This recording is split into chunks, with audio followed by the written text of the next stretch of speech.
name is Patti Lomas, and unfortunately on March 18th, 2012, we lost our oldest son, CJ, to a heroin overdose. He struggled with addiction for probably about 8 years prior to that. At his funeral, when my husband Charlie and I were planning his funeral, we felt as though we did not want any flowers. When the subject of flowers came up, we felt as though there was something much better that we could do. So we started the CJ Lomas Recovery Foundation. And our goal in the foundation is to support individuals in their recovery journey, meaning supporting other nonprofits, sober living facilities, inpatient treatment centers, sober organizations, things like that. We also felt as though it was very important to emotionally support the family members that are going through this. So we also started a family and friends support group, which we meet every other Tuesday.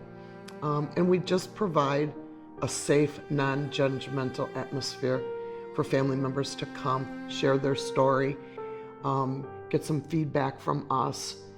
Because as we traveled this drug journey with our son, we received quite an education.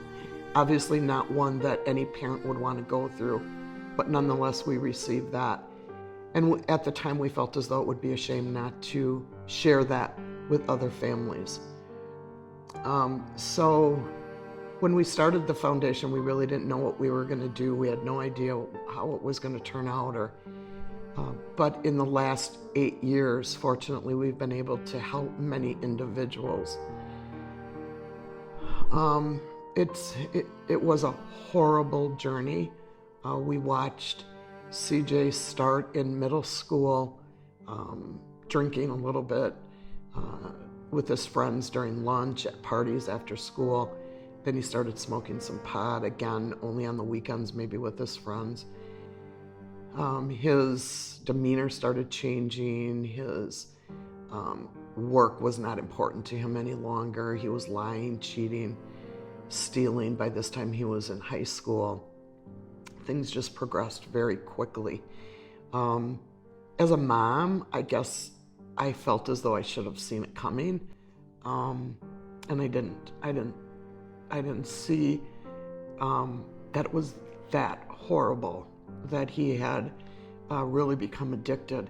He started using pills then. He was at a party, he told me, and somebody had some pills, prescription pain pills, that we all have in our medicine cabinets. And he used them, liked them, started crushing and snorting them, of course, because the more you use, your tolerance increases as his use increased. And then we got a little bit educated. So we knew that he was lying, cheating, stealing. He stole almost every single thing of value from our home. We recognized, obviously, that this was not the child that we raised. CJ was huge-hearted. He grew up in a 2-parent household. I stayed at home because I wanted to be the one that formed and molded our kids' values and opinions in life. We have a huge family. My husband's the oldest of 10. So we were surrounded by a supportive family. But when it comes to addiction, it doesn't matter. It doesn't matter if you're young, old, black, white, Hispanic, smart, challenged. There are no boundaries when it comes to addiction. So as his addiction grew, our family got farther and farther apart, meaning he's got a younger brother that is like very low maintenance, so he was kind of put on the back burner. Obviously not, we didn't mean to do that, but all of our efforts went towards CJ.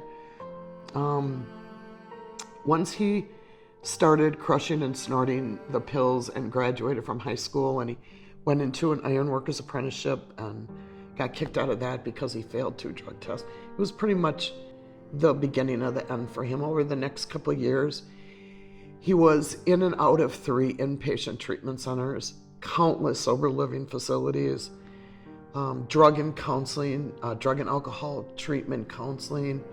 He was in jail several times on paper. And it was so sad because he just could not rid himself from the demons that he lived with every single day. He lost everything eventually. He lost his apartment. He lost his driver's license, his truck.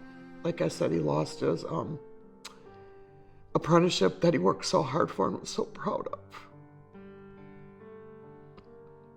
And then on March 18th, he made the ultimate sacrifice and he lost his life. So for our family, I can't even tell you the devastation that addiction caused.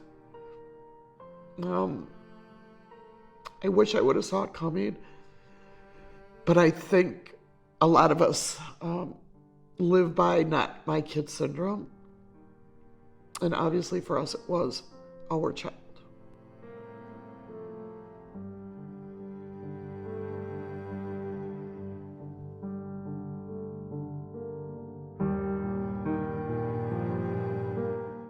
Hi, my name is Patti Lomas. No opioids, Wisconsin. Get trained and save a life.